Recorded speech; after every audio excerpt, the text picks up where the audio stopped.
Hello everyone and welcome back to the channel. Katie here, and in my last video I mentioned that I recorded a video about our experience having a baby in New Zealand like just after our daughter was born, and lucky for you and lucky for me, I have found the video. The video is from like a month maybe after she was born, and it is just kind of crazy to look back at, honestly, kind of like a different version of myself with a newborn literally on my chest.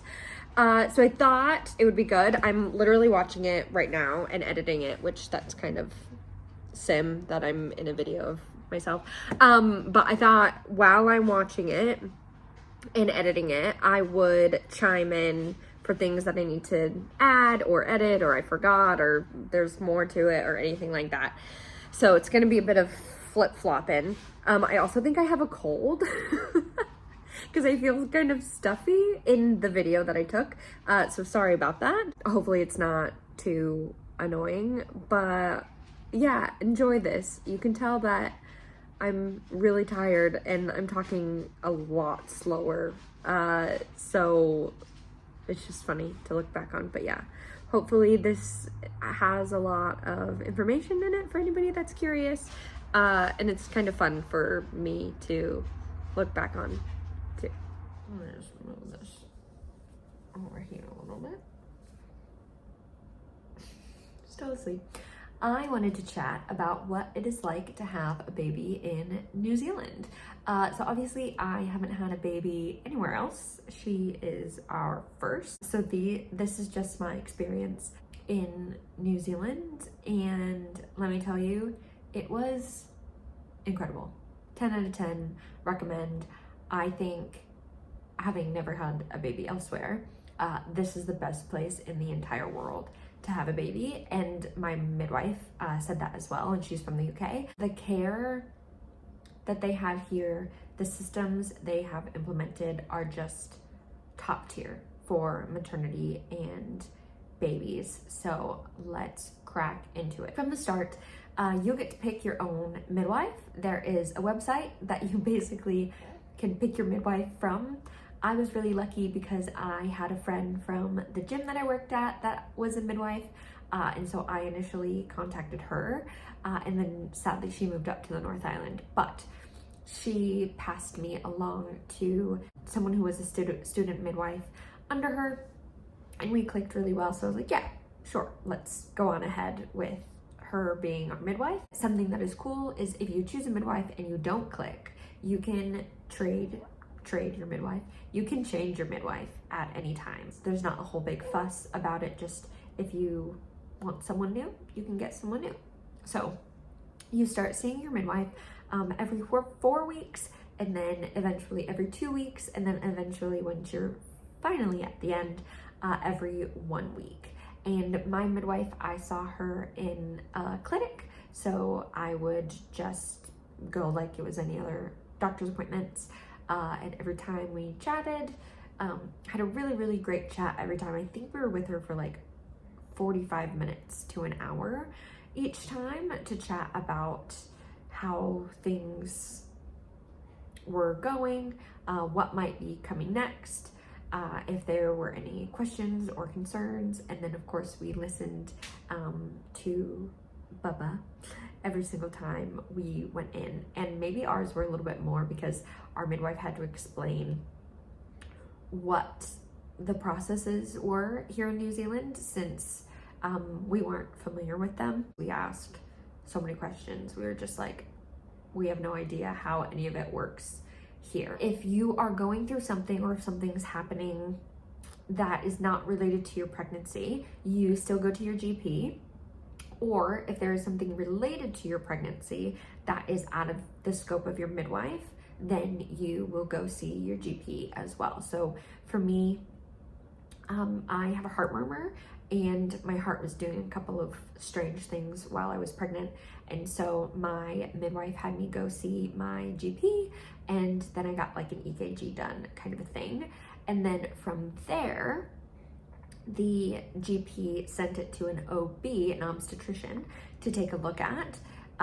And then it all came back to my midwife of, yep, she's all good, like no issue. So if you ever do need more assistance or help, or someone that has more, I guess, more of a specialty, you get it. So you just get referred to the person that you need to.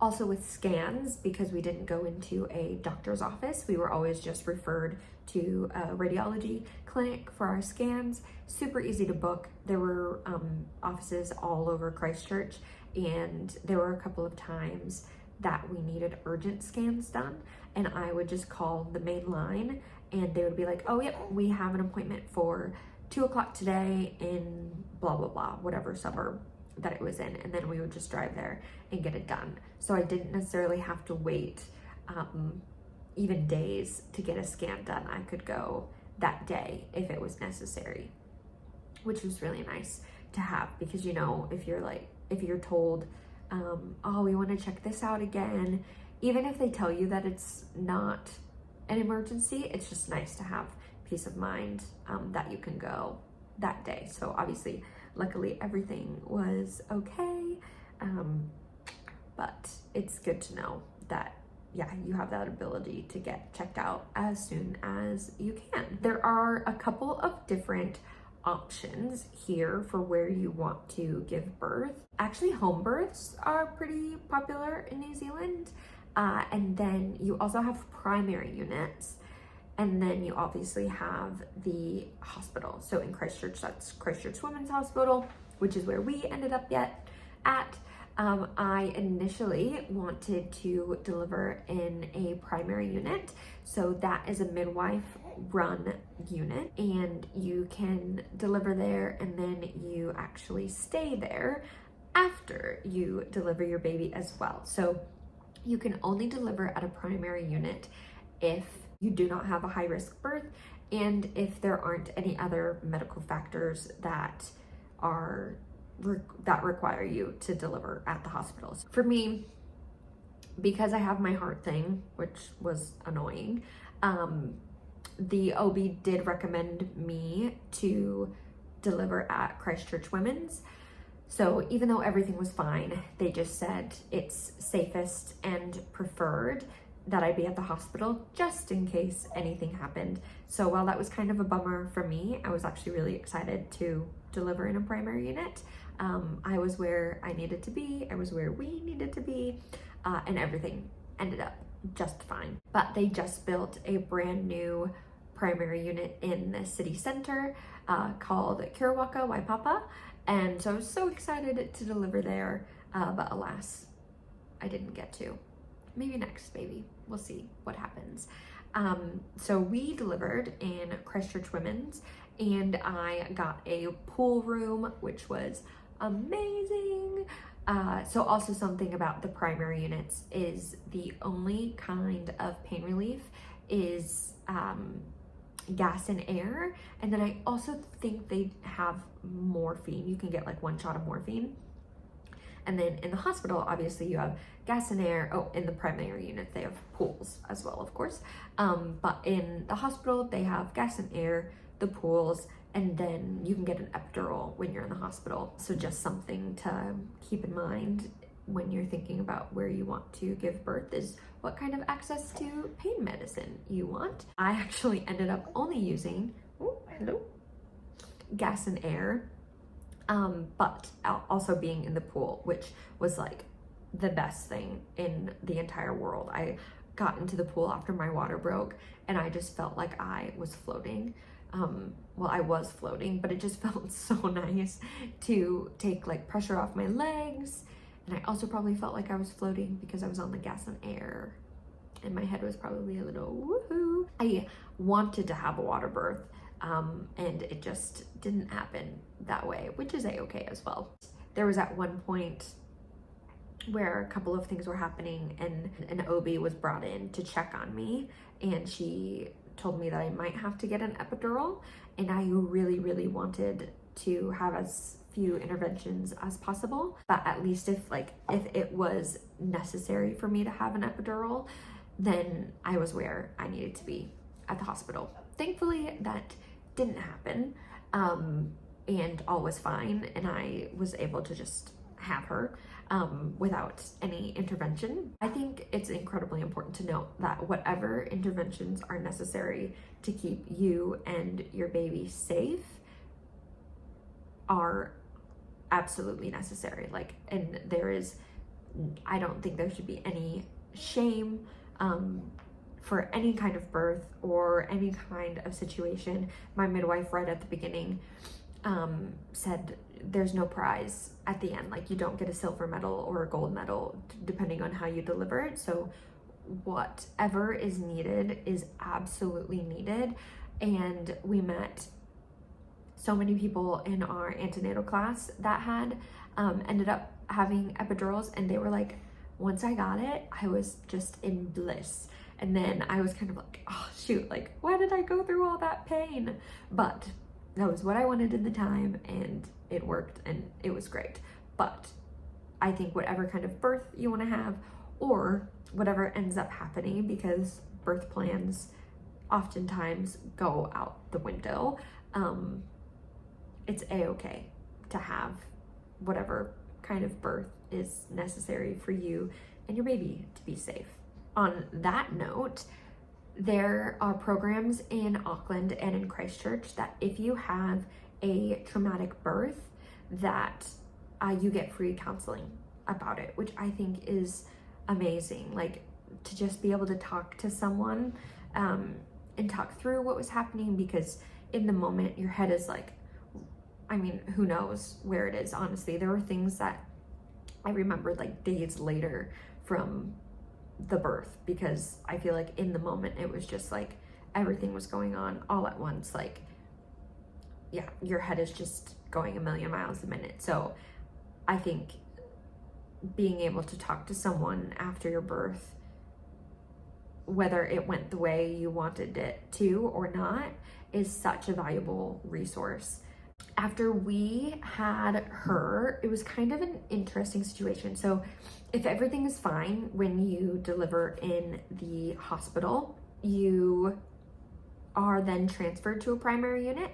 So I did have gestational diabetes. I found it at 38 weeks, which seems incredibly late. Because of that, we had to stay at the hospital, and every 3 hours for the first 9 hours, her blood had to get tested to make sure that her levels, her sugars were all doing fine.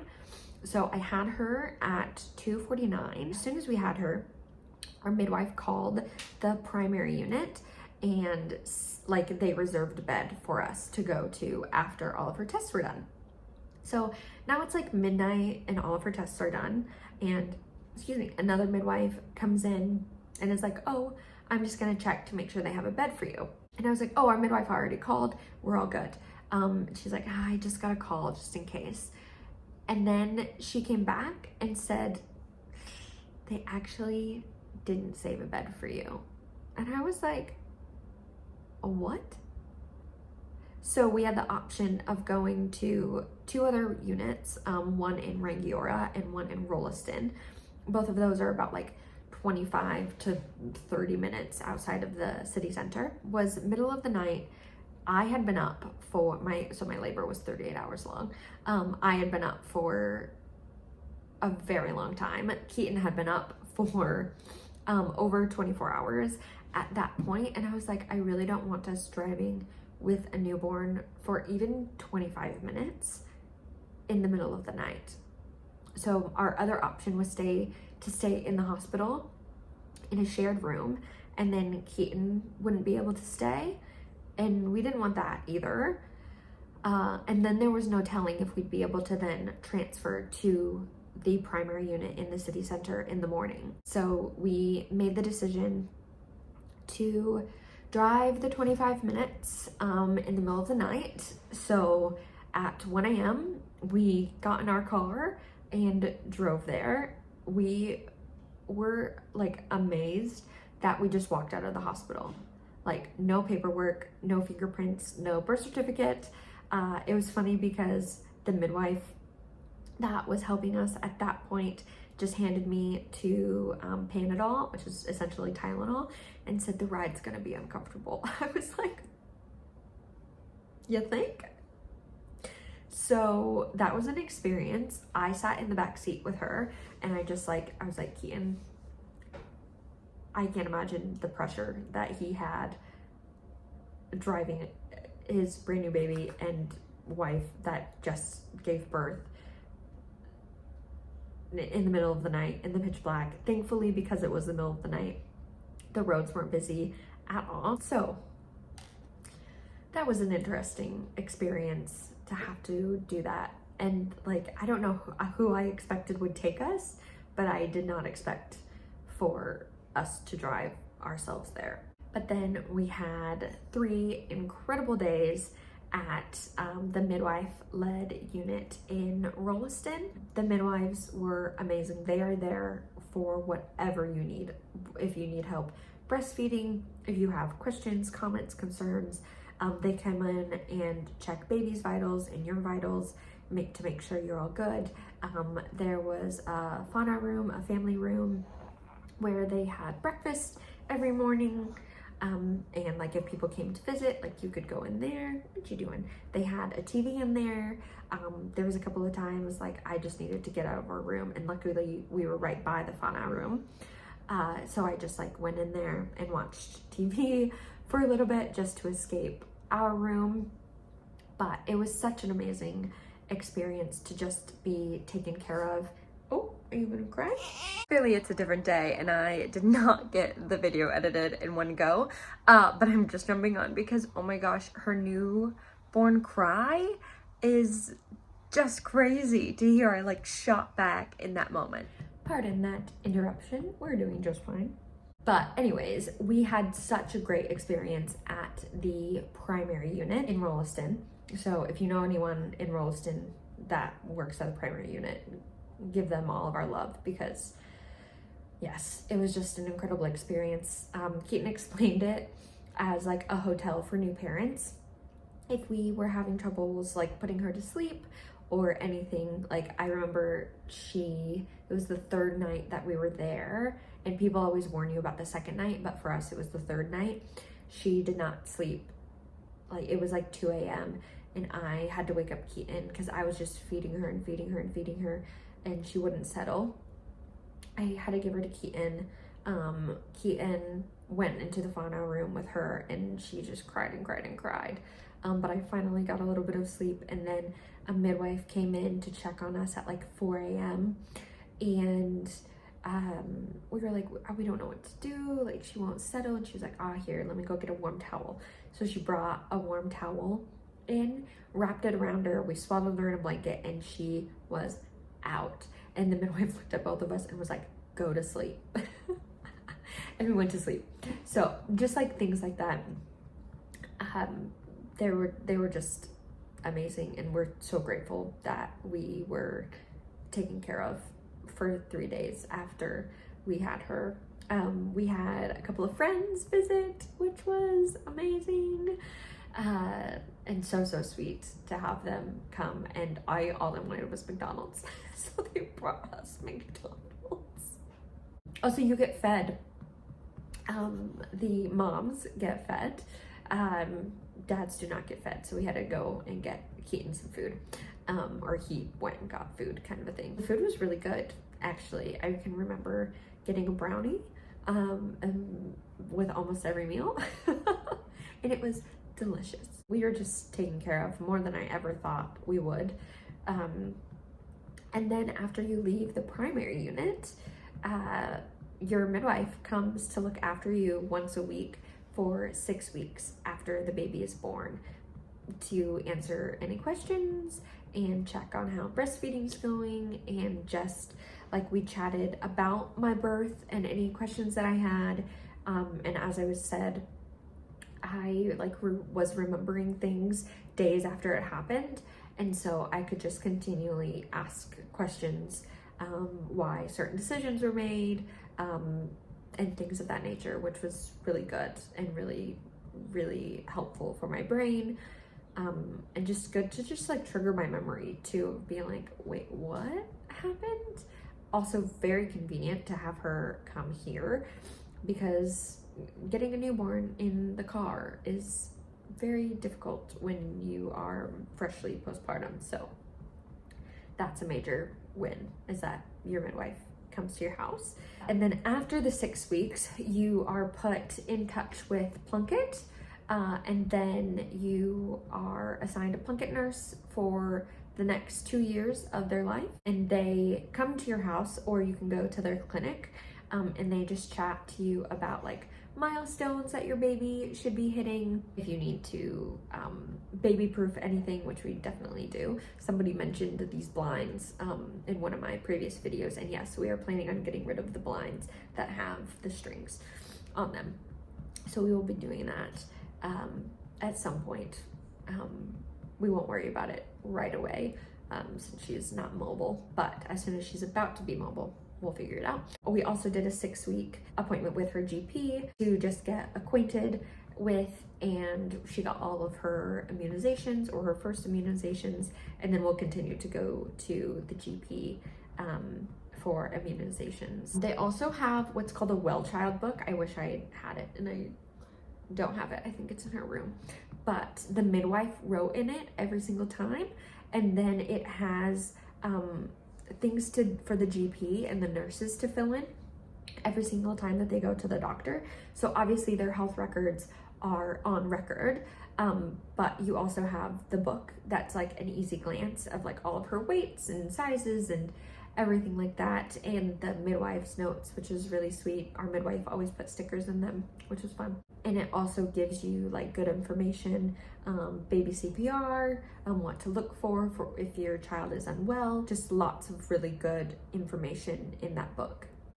Take a second to guess how much it cost for us to have a baby in New Zealand. Nothing.